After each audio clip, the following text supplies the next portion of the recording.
L'homme détache une planche du fond du radeau et la jette à la mer. Étrangement, la planche qui aurait dû flotter coule immédiatement dans les profondeurs. Ce phénomène étrange surprend l'homme. Il se penche pour continuer à examiner le fond. Comme il l'avait prévu, le bois imbibé d'eau salée depuis longtemps est complètement saturé. L'homme panique instantanément et avertit ses compagnons. Ils ne perdent pas de temps et installent une cage anti-requin dans l'eau. Le meilleur nageur plonge à l'intérieur pour inspecter l'état du fond du radeau. La situation est pire qu'il ne l'imaginait. Le bois du fond est gravement rongé par l'eau de mer et des petits poissons s'y attaquent férocement. Le nageur remonte vite pour informer les autres. La panique s'empare de l'équipage. La situation semble désespérée. À ce rythme, le radeau ne tiendra plus longtemps avant de couler au fond de l'océan. Personne ne sait quoi faire, mais le capitaine reste étrangement calme. Il affirme que tant qu'il est là, rien de grave ne se passera. Il a longuement préparé cette expédition, dans le but de suivre les traces de leurs ancêtres, qui ont traversé le Pacifique il y a plus de 1000 ans sur un simple radeau. Si leurs ancêtres ont pu réussir avec un équipement rudimentaire, alors pourquoi pas eux? Ils sont bien plus intelligents grâce à leurs connaissances modernes. Convaincus que la foi et la volonté les mèneront au bout, ils sont déterminés à réussir la traversée. Cela fait un mois qu'ils voguent,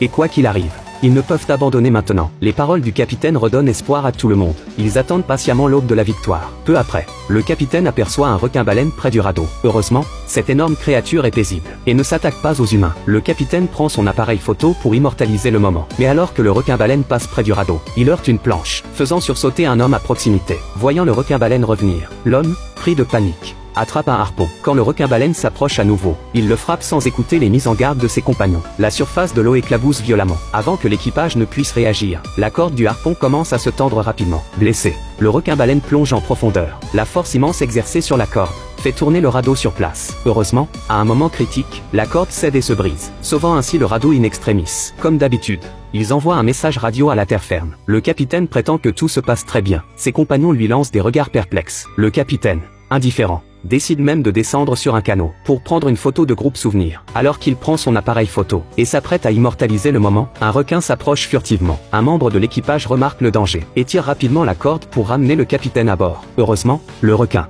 n'ayant pas senti de sang, ne déclenche pas d'attaque. Lorsque le canot se rapproche du radeau, l'équipage réussit à hisser le capitaine à bord. Rassuré, il jette de la poudre anti-requin à la mer. Mais alors qu'il croit la crise terminée, l'animal de compagnie d'un des membres tombe dans l'eau. Quand le propriétaire s'en rend compte, le petit animal est déjà devenu le repas du requin.